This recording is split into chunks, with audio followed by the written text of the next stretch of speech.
As much as saddle fitters are now pretty commonplace in most people's horse keeping repertoire, it's still something that a lot of people are pushing back against. Horses are prey animals, and they're not going to expend energy unless they really need to. So for a horse to act up, to buck, to kick, to do any of those items, they're going to have to expend energy to do that.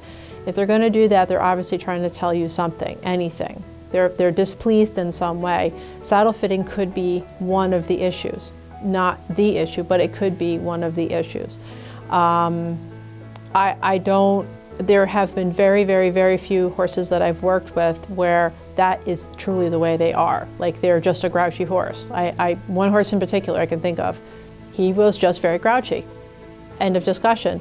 But most horses I've worked with that have shown signs of discomfort have come around after getting their saddles fit. So I would not discount bad behavior as, well, that's just the way the horse is.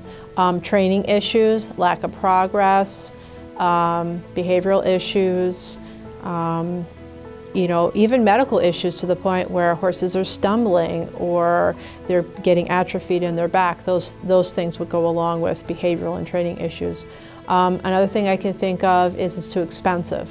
Not necessarily. If you start to add up the costs of constant injections, vet visits, chiropractors, massage therapists, lameness diagnostics, all of these things are going to be far more costly if you compare that with having me come out twice a year to check your saddle, possibly tweak it or flock it, and make sure it's fitting your horse correctly. You could save yourself hundreds, possibly thousands of dollars by getting your saddle fitted correctly once to twice a year at the very least.